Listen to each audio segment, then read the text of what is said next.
Here any moment from his home in Mar-a-Lago.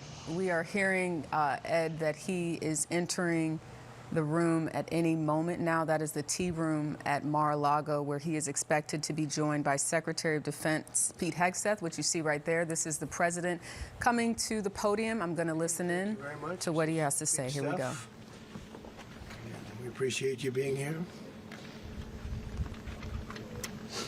Late last night and early today, at my direction, the United States Armed Forces conducted an extraordinary military operation in the capital of Venezuela.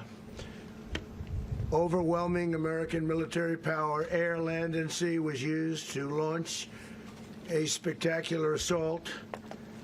And it was an assault like people have not seen since World War II. It was a force against a heavily fortified military fortress in the heart of Caracas to bring outlaw dictator Nicolas Maduro to justice. This was one of the most stunning, effective, and powerful displays of American military might and competence in American history.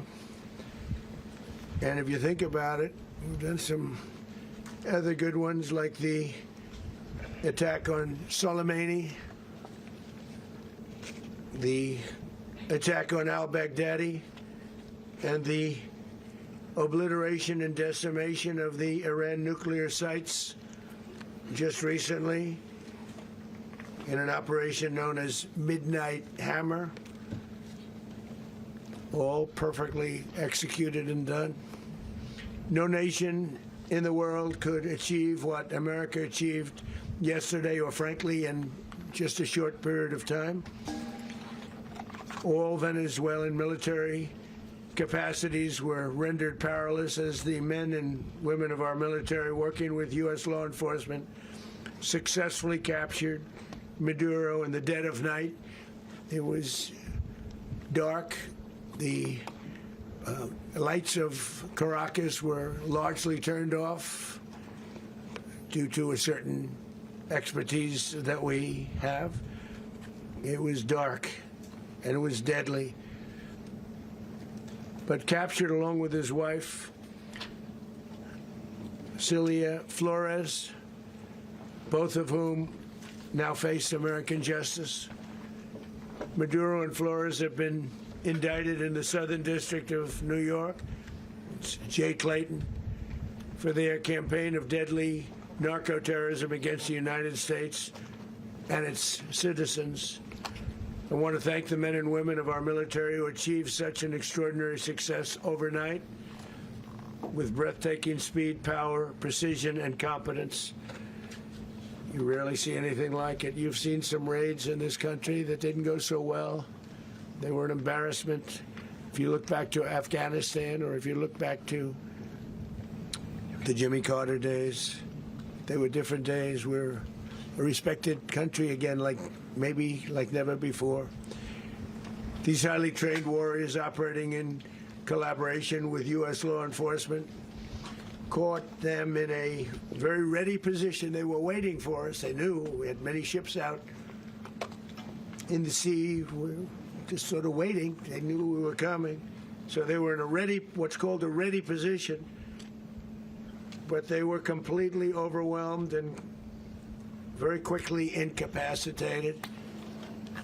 If you would have seen what I saw last night, you would have been very impressed. I'm not sure that you'll ever get to see it, but it was an incredible thing to see. Not a single American service member was killed, and not a single piece of American equipment was lost. We had many helicopters, many planes, many people involved in that fight. But think of that, not one piece of military equipment was lost, not one service member was, more importantly, killed. The United States military is the strongest and most fearsome military on the planet by far, with capabilities and skills our enemies can scarcely begin to imagine. We have the best equipment anywhere in the world. There's no equipment like what we have, and you see that even if you just look at the boats, you know, we've knocked out 97% of the drugs coming in by sea. 90%. Each boat kills 25, on average, 25,000 people. We knocked out 97%. And those drugs mostly come from a place called Venezuela. We're going to run the country until such time as we can do a safe, proper, and judicious transition. So we don't want to be involved with having somebody else get in, and we have the same situation that we had for the last long period of years. So we are going to run the country until such time as we can do a safe, proper, and judicious transition. And it has to be judicious, because that's what we're all about. We want peace, liberty, and justice for the great people of Venezuela, and that includes many from Venezuela that are now living in the United States and want to go back to their country. It's their homeland. We can't take a chance that somebody else takes over Venezuela that doesn't have the good of the Venezuelan people in mind. We've had decades of that. We're not going to let that happen. We're there now, and what people don't understand, but they understand as I say this, we're there now, but we're going to stay until such time as the proper transition can take place. So we're going to stay until such time as we're going to run it, essentially, until such time as a proper transition can take place. As everyone knows, the oil business in Venezuela has been a bust, a total bust, for a long period of time. They were pumping almost nothing by comparison to what they could have been pumping and what could have taken place. We're going to have our very large United States oil companies, the biggest anywhere in the world, go in, spend billions of dollars, fix the badly broken infrastructure, the oil infrastructure, and start making money for the country. And we are ready to stage a second and much larger attack if we need to do so. So we were prepared to do a second wave if we needed to do so. We actually assumed that a second wave would be necessary, but now it's probably not. The first wave, if you'd like to call it that, the first attack was so successful, we probably don't have to do a second, but we're prepared to do a second wave, a much bigger wave, actually. This was pinpoint, but we have a much bigger wave that probably won't have to do. This partnership of Venezuela with the United States of America, a country that everybody wants to be involved with because of what we were able to do and accomplish, will make the people of Venezuela rich, independent, and safe. And it will also make the many, many people from Venezuela that are living in the United States extremely happy. They suffered. They suffered. So much was taken from them. They're not going to suffer anymore. The illegitimate dictator Maduro was the kingpin of a vast criminal network responsible for trafficking colossal amounts of deadly and illicit drugs into the United States. As alleged in the indictment, he personally oversaw the vicious cartel known as Cartel de las Solas, which flooded our nation with lethal poison, responsible for the deaths of countless Americans, many, many Americans. Hundreds of thousands over the years of Americans died because of him. Maduro and his wife will soon face the full might of American justice and stand trial on American soil.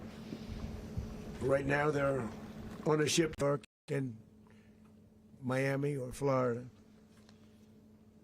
But we have people where the overwhelming evidence of their crimes will be presented in a court of law. And I've seen it. I've seen what we have. It's both horrible and breathtaking that something like this could have been allowed to take place. For many years after his term as president of Venezuela expired, Maduro remained in power and waged a ceaseless campaign of violence, terror, and subversion against the United States of America, threatening not only our people, but the stability of the entire region. And you all saw it. In addition to trafficking gigantic amounts of illegal drugs that inflicted untold suffering and human destruction all over the country, all over in particular the United States, Maduro sent savage and murderous gangs, including the bloodthirsty prison gang Tren de Aragua, to terrorize American communities nationwide, and he did indeed. They were in Colorado. They took over apartment complexes. They cut the fingers off people if they called police. They were brutal, but they're not so brutal now. And I just have to congratulate our military, Pete and everybody, and our National Guard, because the job that they've done, whether it's in Washington, D.C., where we have a totally safe city, where it was one of the most unsafe cities anywhere in the world, frankly, and now we have no crime in Washington, D.C. We haven't had a killing. We had the terrorist attack a few weeks ago. A little bit of a different kind of a threat, but we haven't had a killing in a long period of time, 6-7 months. We used to have two, on average, 2 a week in Washington, our capital. We don't have that anymore. The restaurants are opening. Everyone's happy.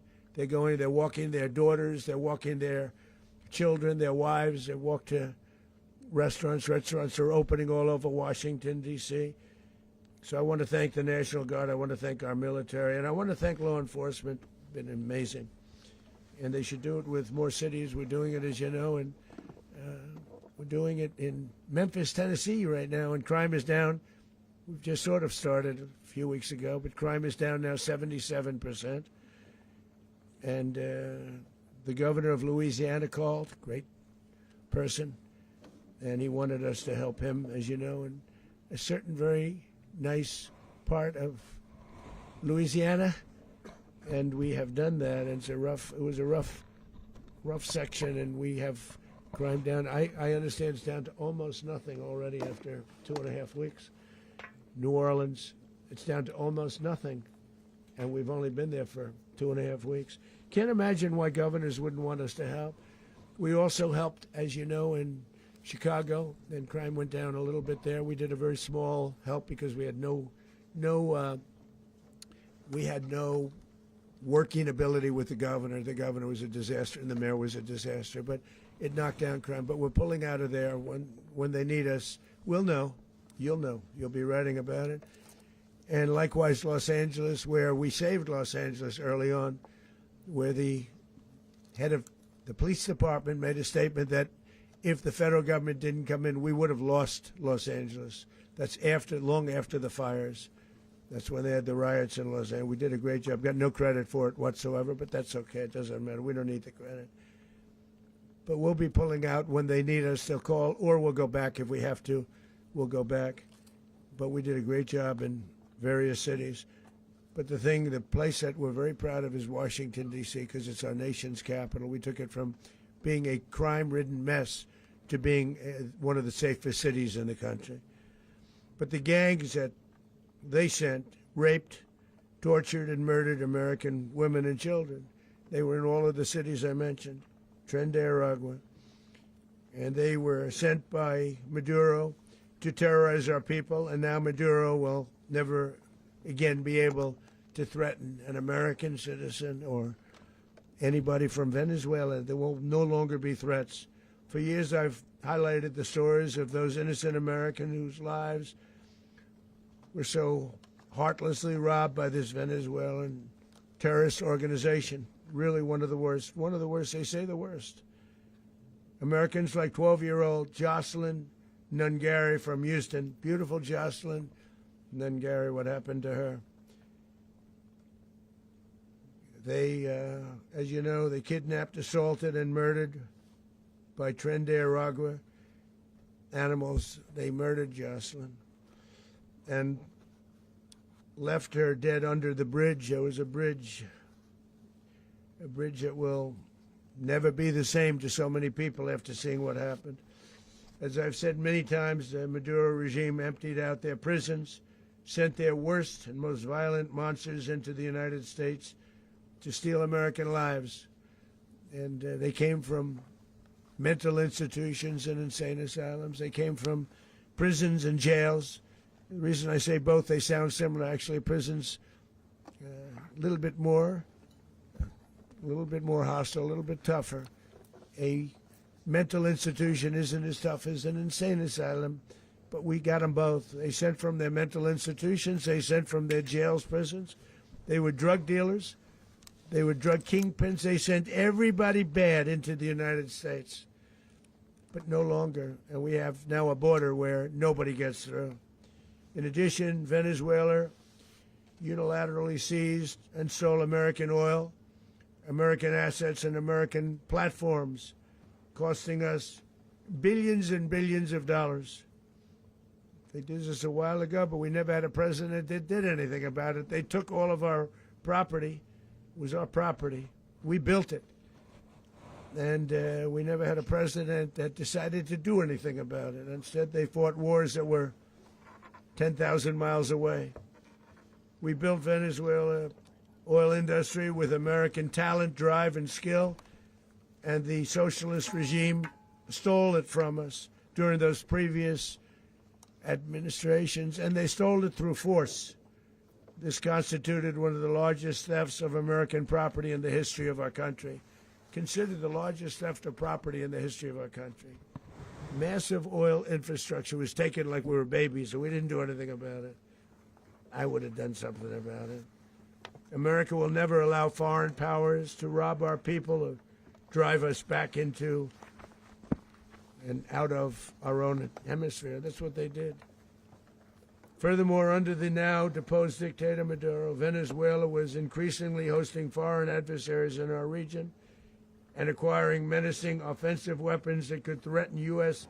interests and lives. And they used those weapons last night. Potentially in league with the cartels operating along our border. All of these actions were in gross violation of the core principles of American foreign policy, dating back more than 2 centuries, and not anymore. All the way back, it dated to the Monroe Doctrines, and the Monroe Doctrine is a big deal, but we've superseded it by a lot, by a real lot. They now call it the Donroe Document. I don't know. It's Monroe Doctrine. We sort of forgot about it. It was very important, but we forgot about it. We don't forget about it anymore. Under our new national security strategy, American dominance in the Western Hemisphere will never be questioned again. Won't happen. So just in concluding, for decades, other administrations have neglected or even contributed to these growing security threats in the Western Hemisphere. Under the Trump administration, we are reasserting American power in a very powerful way in our home region. And our home region is very different than it was just a short while ago. The future will be, and we did this in my first term. We had great dominance in my first term, and we have far greater dominance right now. Everyone's coming back to us. The future will be determined by the ability to protect commerce and territory and resources that are core to national security. These are core to our national security. Just like tariffs are, they've made our country rich, and they've made our national security stronger than ever before. But these are the iron laws that have always determined global power, and we're going to keep it that way. We will secure our borders, we will stop the terrorists, we will crash the cartels, and we will defend our citizens against all threats, foreign and domestic. Other presidents may have lacked the courage or whatever to defend America, but I will never allow terrorists and criminals to operate with impunity against the United States. This extremely successful operation should serve as warning to anyone who would threaten American sovereignty or endanger American lives. Very importantly, the embargo on all Venezuelan oil remains in full effect. The American Armada remains poised in position, and the United States retains all military options until United States demands have been fully met and fully satisfied. All political and military figures in Venezuela should understand what happened to Maduro can happen to them, and it will happen to them if they aren't just fair, even to their people. The dictator and terrorist, Maduro, is finally gone, and Venezuela people are free. They're free again. It's been a long time for them, but they're free. America is a safer nation this morning. It's a prouder nation this morning because it didn't allow this horrible person and this country that was doing very bad things to us. It didn't allow it to happen. And the Western Hemisphere is right now a much safer place to be. So I want to thank everybody for being here. I want to thank General Raisin Kane. He's a fantastic man. I've worked with a lot of generals. I worked with some I didn't like. I worked with some I didn't respect. I worked with some that just weren't good. But this guy is fantastic. I watched last night one of the most precise attacks on sovereignty. I mean, it was an attack for justice. And I'm very proud of him, and I'm very proud of our Secretary of War, Pete Hegseth, who I'm going to ask to say a few words. Thank you very much. Mr. President, can you explain how the U.S. will run Venezuela? Well, thank you, Mr. President. Finally, a commander-in-chief the world respects and the American people deserve. And as the President said, words can barely capture the bravery and the power and the precision of this historic operation. A massive joint military and law enforcement raid flawlessly executed by the greatest Americans our country has to offer. American warriors are second to none, the best in the world and the best of our country. What all of us witnessed last night was sheer guts and grit, gallantry, and glory of the American warrior. I'm simply humbled by such men, and I tip my hat to our chairman, Dan Raisin Kane, and all those Americans who stood watch last night. Our warriors are the elite of America, and again, President Trump has your back. No other country on planet Earth, and it's not even close, could pull this kind of operation off. And no other president has ever shown this kind of leadership, courage, and resolve, the most powerful combination the world has ever seen. As the President said, our adversaries remain on notice. America can project our will anywhere, anytime. The coordination, the stealth, the lethality, the precision, the very long arm of American justice, all on full display in the middle of the night. Nicolas Maduro had his chance, just like Iran had their chance, until they didn't and until he didn't. He effed around, and he found out. President Trump is deadly serious about stopping the flow of gangs and violence to our country. Deadly serious about stopping the flow of drugs and poison to our people. Deadly serious about getting back the oil that was stolen from us. And deadly serious about reestablishing American deterrence and dominance in the Western Hemisphere. This is about the safety, security, freedom, and prosperity of the American people. This is America first. This is peace through strength.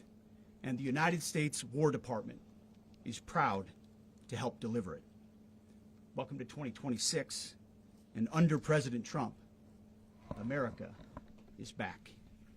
I'd like to welcome now our chairman, Chairman Raisin Kane, to give a few more details about the operation. Mr. Chairman. Thank you, Mr. Secretary. Thank you, Mr. President, and good morning. Last night, on the order of the President of the United States and in support of a request from the Department of Justice, as the President said, the United States military conducted an apprehension mission in Caracas, Venezuela, to bring to justice two indicted persons, Nicolas and Cecilia Maduro. This operation, known as Operation Absolute Resolve, was discreet, precise, and conducted during the darkest hours of January 2nd and was the culmination of months of planning and rehearsal, an operation that, frankly, only the United States military could undertake. What I'd like to do this morning is talk to you through some of the preparation and the details without compromising any of our tactics, techniques, and procedures. There is always a chance that we'll be tasked to do this type of mission again. Our interagency work began months ago and built on decades of experience of integrating complex air, ground, space, and maritime operations. While the past 2 decades have honed the skills of our special operations forces, this particular mission required every component of our joint force, with soldiers, sailors, airmen, Marines, and Guardians working in unison with our intelligence agency partners and law enforcement teammates in an unprecedented operation. We leveraged our unmatched intelligence capabilities and our years of experience in hunting terrorists, and we could not have done this mission without the incredible work by various intelligence agencies, including the CIA, NSA, and NGA. We watched, we waited, we prepared, we remained patient and professional. This mission was meticulously planned, drawing lessons from decades of missions over the last many years, many missions over these last many years. This was an audacious operation that only the United States could do. It required the utmost of precision and integration within our joint force. And the word integration does not explain the sheer complexity of such a mission. An extraction so precise it involved more than 150 aircraft launching across the Western Hemisphere in close coordination, all coming together in time and place to layer effects for a single purpose: to get an interdiction force into downtown Caracas while maintaining the element of tactical surprise. Failure of one component of this well-oiled machine would have endangered the entire mission, and failure is never an option for America's joint force. Those in the air over Caracas last night were willing to give their lives for those on the ground and in the helicopters. Let me talk a little bit about the preparation. After months of work by our intelligence teammates to find Maduro and understand how he moved, where he lived, where he traveled, what he ate, what he wore, what were his pets, in early December, our force was set pending a series of aligned events. Key was choosing the right day to minimize the potential for civilian harm and maximize the element of surprise, and minimize the harm to the indicted personnel so, as the President said, they could be brought to justice.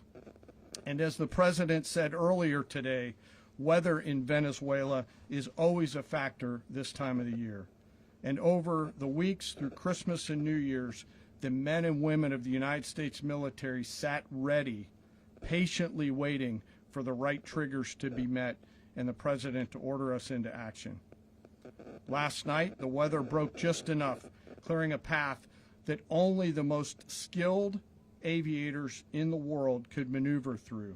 Ocean, mountain, low cloud ceilings, but when tasked with a mission, this organization does not quit.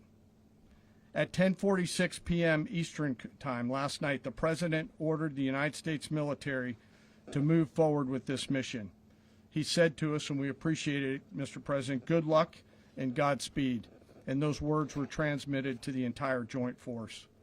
Over the course of the night, aircraft began launching from 20 different bases on land and sea across the Western Hemisphere.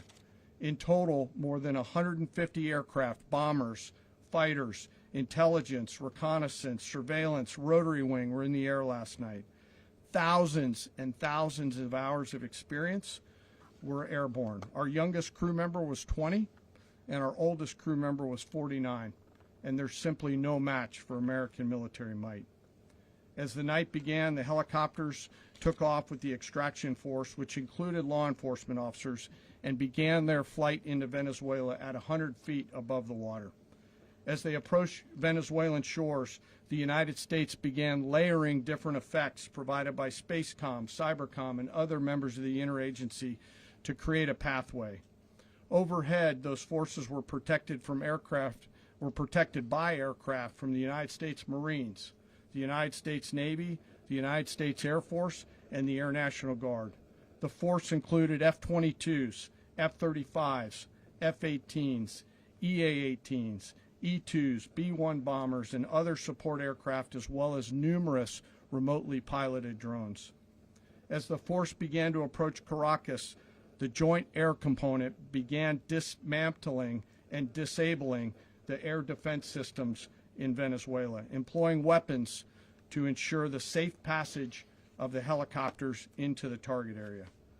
The goal of our air component is, was, and always will be to protect the helicopters and the ground force and get them to the target and get them home.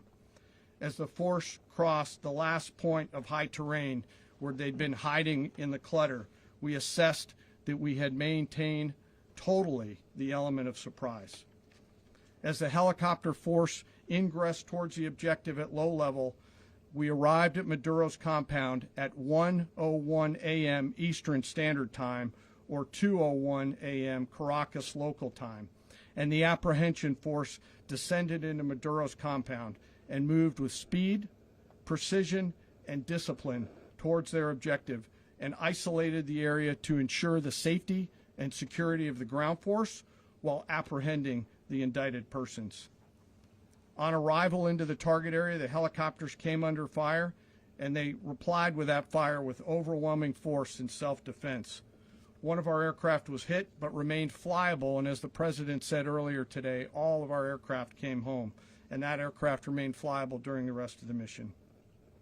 As the operation unfolded at the compound, our air and ground intelligence teams provided real-time updates to the ground force, ensuring those forces could safely navigate the complex environment without unnecessary risk. The force remained protected by overhead tactical aviation. Maduro and his wife, both indicted, gave up and were taken into custody by the Department of Justice, assisted by our incredible U.S. military with professionalism and precision, with no loss of U.S. life. After securing the indicted persons, the force began to prep for departure. Helicopters were called in to exfiltrate the extraction force, while fighter aircraft and remotely piloted aircraft provided overhead coverage and suppressive fire. There were multiple self-defense engagements as the force began to withdraw out of Venezuela. The force successfully exfiltrated and returned to their afloat launch bases, and the force was over the water at 3:29 a.m. Eastern Standard Time with indicted persons on board. And both Maduro and his wife were embarked aboard the USS Iwo Jima. In closing, what we've witnessed today is a powerful demonstration of America's joint force. We think, we develop, we train, we rehearse, we debrief, we rehearse again and again, not to get it right, but to ensure that we cannot get it wrong. Our jobs are to integrate combat power so when the order comes, we can deliver overwhelming force at the time and the place of our choosing against any foe anywhere in the world. I am immensely proud today of our joint force and filled with gratitude to represent them here today. There is simply no mission too difficult for these incredible professionals and the families that stand by them and support them. As we stand here this morning, our forces remain in the region at a high state of readiness, prepared to project power, defend themselves, and our interests in the region. This operation is a testament to the dedication and unwavering commitment to justice and our resolve to hold accountable those who threaten peace and stability. In closing, I want to express my heartfelt gratitude to the brave men and women who executed this mission. Their courage and tireless commitment to our nation are what makes us strong. Thank you, Mr. Secretary, and thank you, Mr. President. Well, I don't have much to add to what you've heard now, other than the following points. Nicolas Maduro was indicted in 2020 in the United States. He is not the legitimate president of Venezuela. That's not just us saying it. The the first Trump administration, the Biden administration, the second Trump administration. None of those three recognized him. He's not recognized by the European Union and multiple countries around the world. He is a fugitive of American justice with a $50 million reward, which I guess we say $50 million. And We should make sure. yeah, exactly. But Don't let anybody claim it. Nobody deserves it but us. But I want to be clear about one thing. Nicolas Maduro had multiple opportunities to avoid this. He was provided multiple very, very, very generous offers and chose instead to act like a wild man, chose instead to play around. And the result is what we saw tonight. The other message here is the following. You have a guy, like many people around the world, they like to play games. You have a guy who decides he's going to invite Iran into his country, is going to, do the confiscation of American oil companies, is going to flood our country with gang members, is going to take Americans prisoner and try to hold them for hostage and trade them like he was able to do with the Biden administration. Basically likes to play games all this time and thinks nothing's going to happen. And I hope what people now understand is that we have a president. The 47th president of the United States is not a game player. When he tells you that he's going to do something, when he tells you he's going to address a problem, he means it. He actions it. I can tell you, I've watched this process now for 14, 15 years, been around it. Everybody talks. I'm going to do this. I'm going to do that. When I get there, we're going to do this. We're going to take. This is a president of action. Like, I don't understand yet how they haven't figured this out. And now, if you don't know, now you know. Because this is the way it's going to play out. And I think people need to understand that this is not a president that just talks and does letters and press conferences. And, if he says he's serious about something, he means it. And this is something that was a direct threat to the national interest of the United States. And the president addressed it. This is a president of peace, by the way. I told you what I just said earlier. This guy had multiple opportunities to find his way somewhere else and figure out another. He could have been living somewhere else right now, very happy. But instead, he wanted to play big boy. And so now, he's got other sets of problems on his hands. And but I think the message here should be for the world. Look, the president doesn't go out looking for people to pick fights with. He's not generally wants to get along with everybody. We'll talk and meet with anybody. But don't play games. Don't play games with this president's in office because it's not going to turn out well. And so I hope that, I guess that lesson was learned last night, and we hope it'll be instructive moving forward. Is that a message for Cuba?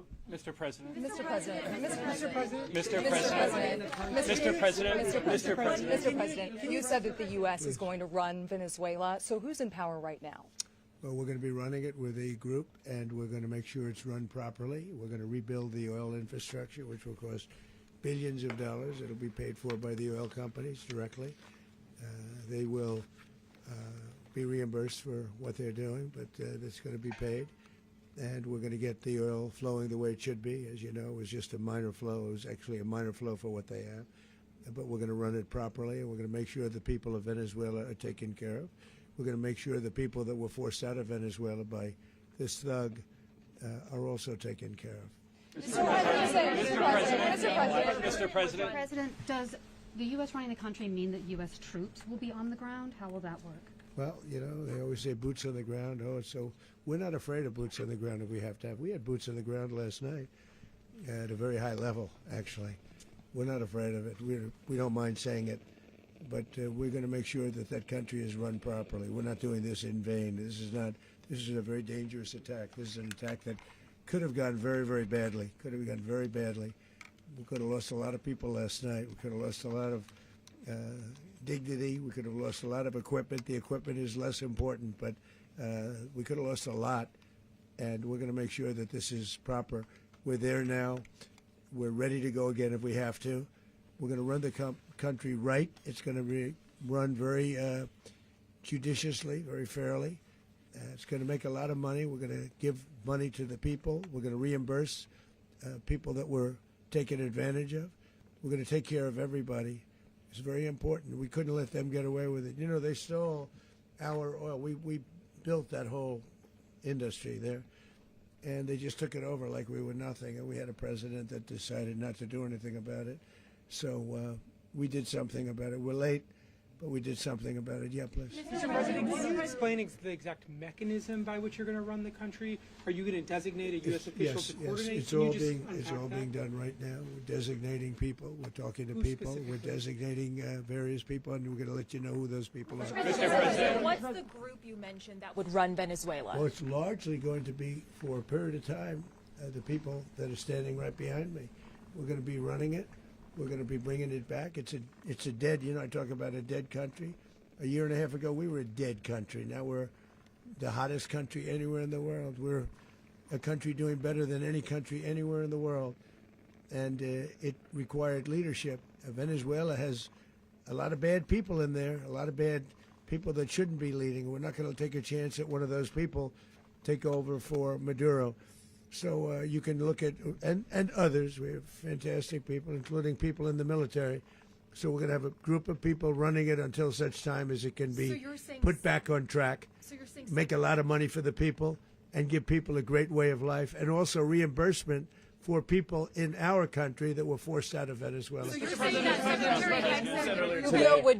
You said earlier today that you weren't going to back Machado to come back and be the opposition leader in your Fox and Friends interview. And then you also mentioned the vice president of Venezuela. Are you going to work with the vice president of Venezuela, or how do you foresee the relationship Well, going? I understand she was just sworn in, but she was, as you know, picked by Maduro. So Marco's working on that directly. He just had a conversation with her, and she's essentially willing to do what we think is necessary to make Venezuela great again. Very simple. Mr. President, Colombian President Gustavo Petro, a couple weeks ago, he said he's got to watch his ass. And today he said he's not concerned about anything happening to him in the aftermath of this operation. So just what your message is Well, about he that. has cocaine mills. He has factories where he makes cocaine. And, yeah, I think I stick by my first statement. He's making cocaine. They're sending it into the United States. So he does have to watch his ass. Mr. President, did you notify any members of Congress in advance? Marco, do you want to talk about that? Because you were involved in it. We call members of Congress immediately after. This was not the kind of mission that you can do congressional notification on. It was a trigger-based mission in which conditions had to be met night after night. We watched and monitored that for a number of days. So it's just simply not the kind of mission you can call people and say, hey, we may do this at some point in the next 15 days. But it's largely a law enforcement function. Remember, at the end of the day, at its core, this was an arrest of 2 indicted fugitives of American justice, and the Department of War supported the Department of Justice in that job. Now, there are broader policy implications here, but it's just not the kind of mission that you can pre-notify because it endangers the mission. Mr. President, you're one of the only people who watched this live. Congress has a tendency to leak. This would not be good. If they leaked, General, I think it would have been maybe a very different result. But I have to say, they knew we were coming at some point, A lot of ships out there, they sort of knew we were coming. But Congress will leak, and we don't want leakage. You were one of the only people to watch this all play out live. What was Maduro doing when the U.S. forces entered what I assume would be his home? And also, was there any point where the U.S. was considering if Maduro pushed back or resisted killing Maduro? It could have happened. It could have happened. He was trying to get into a safe place. You know what a safe place is, all steel. And he wasn't able to make it to the door because our guys were so fast. They went through the opposition so fast. And there was a lot of opposition. People were wondering, do we get them by surprise? Sort of surprised, but they were waiting for something. It was a lot of opposition. There was a lot of gunfire. You saw some of it today. But he was trying to get to a safe place, which wasn't safe because we would have had the door blown up in about 47 seconds, they say on average, regardless of how thick the steel was. It was a very thick door. It was a very heavy door, but he was unable to get to that door. He made it to the door. He was unable to close it. So where is Maduro going to be in the time being? Go ahead, finish. Where is Maduro going to be in the time being right now? Do you know his exact Well, whereabouts? eventually, ultimately, in the near future, he's going to be brought to New York. And where is he going to be held? Where is he going to be held in New York? Do you know? That's going to be up to the officials that do these things. Mr. President, the U.S. has something of a mixed track record of ousting dictators without necessarily a plan for what comes afterwards. Not with Did me, that though. weigh on your decision? Well, that's why making? we had different presidents, but with me, that's not true. With me, we've had a perfect track record of winning.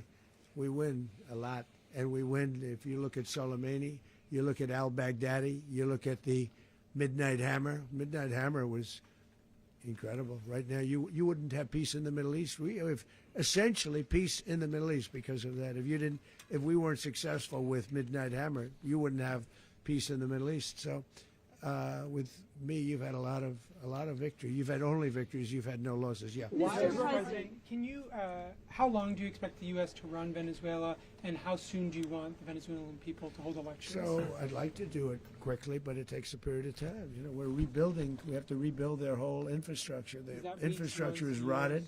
It's actually very dangerous. It's blow-up territory. Oil is very dangerous. It's a very dangerous thing to take out of the ground.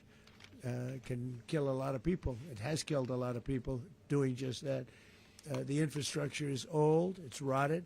Much of it is stuff that we put there 25 years ago, and we're going to be replacing it. And we're going to take a lot of money out so that we can take care of the country. Are you saying that Secretary Rubio and Mr. President, China, Russia, and Iran have interests in Venezuela. How does this operation affect your relationships with them when it comes to the oil and the drugs? And Russia, Russia when we get things straightened out.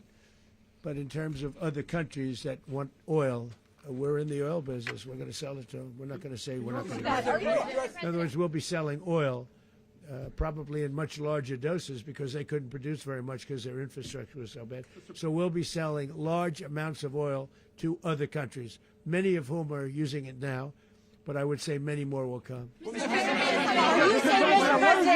you saying that, Mr. President, are you saying that? Oh, Mr. President, thank you. What is your message to the people of Venezuela today? Of course, the civilian population specifically, they have a lot of questions. What is your message to the people of Venezuela? That you're going to have peace, justice. You're going to have some of the riches that you should have had for a long period of time. It was stolen from you. But you're going to have peace and you're going to have safety. You're going to have justice. You're going to have a country. You're going to have a real country. You're going to have potentially a great country. You know, if you go back 20 years, maybe even a little longer ago, that was a great country.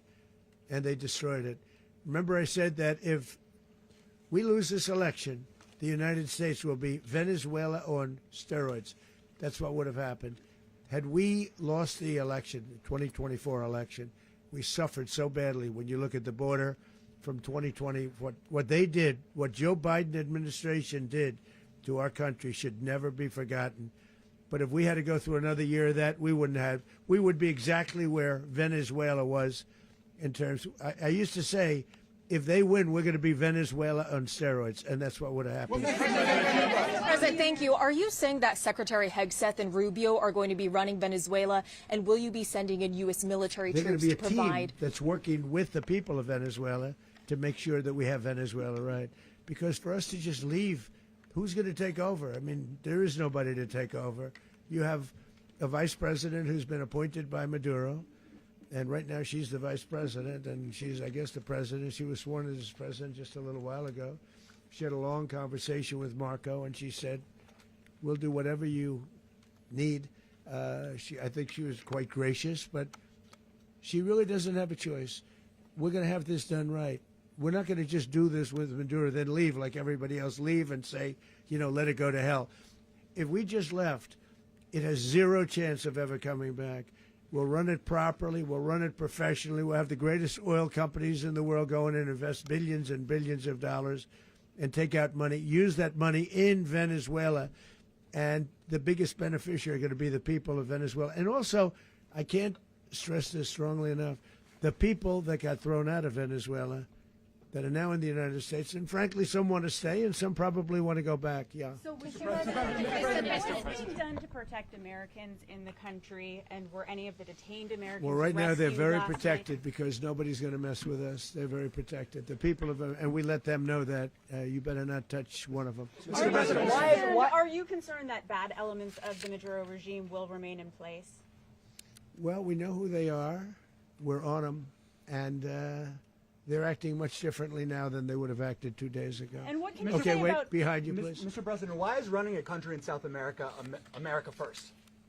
Well, I think it is because we want to surround ourselves with good neighbors. We want to surround ourselves with stability.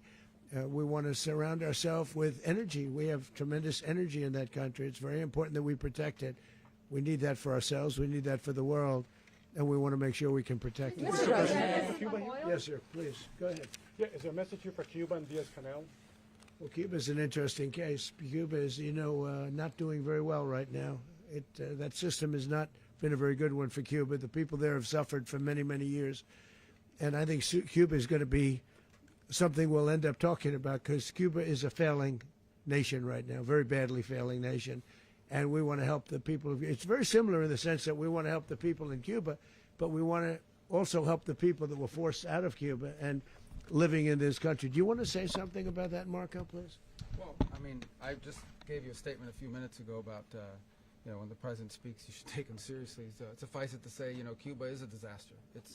It's run by incompetent, senile men, and in some cases, not senile, but incompetent nonetheless. It has no economy. It's in total collapse. And by the way, they were, all of the guards that helped protect Maduro, this is well known, their whole spy agency, all that were full of Cubans. I mean, it's amazing. This poor island took over Venezuela in some cases. One of the biggest problems the Venezuelans have is they have to declare independence from Cuba. They tried to basically colonize it from a security standpoint. So, yeah, look, if I lived in Havana and I was in the government, I'd be concerned, at least a little bit. Are you cutting off the oil flow to Cuba from Venezuela? Well, the president already announced a week ago that anything that's sanctioned, it's sanctioned oil, it's not going to be allowed to get there. So that's an Mr. President. The answer is yes. Mr. President, Is the U.S. aware of the location of opposition leader Machado, and have you been in contact with her? No, we haven't. No, we haven't. Mr. President, how many hesitations about Machado? Mr. President, on Monday. Oh, I think it would be very tough for her to be the leader. She doesn't have the support within or the respect within the country. She's a very nice woman, but she doesn't have the respect to be Mr. President, is it possible that the U.S. ends up administrating Venezuela for years? Well, it won't cost us anything because the money coming out of the ground is very substantial, so it's not going to cost us anything. So the U.S. isn't going to dedicate any money to... Well, we want safety there. We want to be surrounded by countries that aren't housing all of our enemies all over the world. That's what was happening, and you don't want to have that. But we're going to be rebuilding, and we're not spending money. The oil companies are going to go in. They're going to spend money. We're going to take back the oil that, frankly, we should have taken back a long time ago. A lot of money is coming out of the ground. We're going to get reimbursed for all of that. We're going to get reimbursed for everything that we spend. So it's going to be a very important. This is a very big evening that took place last night. We have to be surrounded by safe, secure countries, and we also have to have energy. Very important. We have to have energy that's real energy, not where they're getting 4% and 5% of the energy out of the ground. You take a look. It was such a disaster. So what's going to happen with Venezuela, I think, over the next period of a year is going to be a great thing, and the people of Venezuela will be the biggest beneficiary. Mr. President, on Monday, the U.S. military. Mr. President, thank you. What did you last speak to Maduro about when you spoke? And is the Well, U.S. I don't want to get into the Venezuela? conversations, but I did have conversations with him, and I said, you got to surrender. And I actually thought he was pretty close to doing so, but now he wished he did, yeah. Mr. President, can you explain, you said that Maduro is responsible for drug trafficking. You recently pardoned the former president of Honduras who was convicted on many drug trafficking. Can you explain how these two situations are different? And would you ever pardon Maduro? I endorsed, as you know, the winning president, the man who won in Honduras. I endorsed the man who won in Chile. I endorsed the man who won in Argentina. And we are doing very well with that whole group. What the man that I pardoned was, if you could equate it to us, he was treated like the Biden administration treated a man named Trump. That didn't work out too well for them. This was a man who was persecuted very unfairly. He was the head of the country. He was persecuted very unfairly. And there are a number of them. And we felt that it was a very unfair situation that happened to him. He's also a party member of the man who won. So obviously the people liked what I did. And one of the reasons that was done is because of the fact that the party in power felt very strongly that that man was treated very badly. I studied it very quickly, and then I studied it in great detail. I went to a lot of the people standing behind me, and they felt that that man was persecuted and treated very badly. That's why I gave him a pardon. Mr. President, you referenced boots on the ground earlier. Can you just sort of button this up? Do you envision the U.S. military having a presence in Venezuela as the U.S. runs that country? No, we're going to have a presence in Venezuela as it pertains to oil, because we have to have, we're sending our expertise in. So you may need something, not very much. But no, we're going to be taking out a tremendous amount of wealth out of the ground. and that wealth is going to the people of Venezuela and people from outside of Venezuela that used to be in Venezuela. And it goes also to the United States of America in the form of reimbursement for the damages caused us by that country. So I want to thank you all very much. Thank you. Do you have one? Yes, please. Americans worried about escalation. You were so nice before. I'm going to give you the final question. Go Thank ahead. you, Mr. Unless it's a President. bad question, in It's which about case I'll Putin. go one word. It's about who? It's about Putin, if you want. About Putin. Well, okay. that's always nice You had to a talk phone. about Putin. You had a phone call with him Yeah. on Monday. Did he talk at all about Maduro? Did y'all talk about this? No, we didn't. And We then- never spoke about Maduro. Are you mad at him right now? I mean, there's this I'm not intelligence. thrilled with Putin. I'm not thrilled with Putin. He's killing too many people. There was that intelligence. I thought that would be so. I settled 8 1/4 war. You know what the 1/4 was? Thailand and Cambodia. I did it again. They broke out, and I did it in about 5 hours, and I settled it. I'm giving myself 1/4, so I'm up to now 8 1/4. In other words, I settled the war, but then they broke out. They had a pretty bad breakout over the last 4 days. I got them to go back to peace. So I only give 1/4. I thought the easiest one would be, one of the easier ones would be Russia, Ukraine. It's not. And they both have done some pretty bad things. And look, that's Biden's war. That's not my war. But I want to stop the lives. Did you see where last month, 30,000, it was 27,000 the month before. 30,000, mostly soldiers, were killed this last month. 30,000. I want to stop that. You know, I got NATO to pay 5% instead of the 2% that they weren't paying. They weren't paying 2, now they pay 5. And we send them a lot of munitions. We send them a lot of things, missiles and various other things, a lot. And they pay. The United States is not losing money. We're probably making money on that. It's the last thing I care about. I just want to stop all those people. We're losing 25, 30,000 human beings. They come from 2 places that are very far away. But if I can stop, because it's something I've been pretty good at doing, deals, I guess. It's all a deal. Life is a big deal. But if I can stop that war and stop 30,000 young people, in addition to the fact that people are being killed in Kiev, people are being killed in other cities throughout, you know, a much smaller number, but they're being killed, viciously killed. So I'm not happy about it. I thought that would be something that would get solved. We have Mr. Witkoff here. I think that we're making progress, but that's a war that should have never happened. If I were president, it would have never happened. Putin says it. Everybody says it. If I were president, that would have never happened. But I inherited that war. That was Joe Biden, Zelensky, and Putin. I came into the situation, and it's a mess. And I will say this. I watched an operation last night that was so precise, that was so brilliant. I mean, it was incredible. If we had our people, like this general, and our people involved, that war would not have gone on very long. That I can tell you. That war, to use an old term, that war has become a bloodbath, and we want it to get stopped. Thank you very much.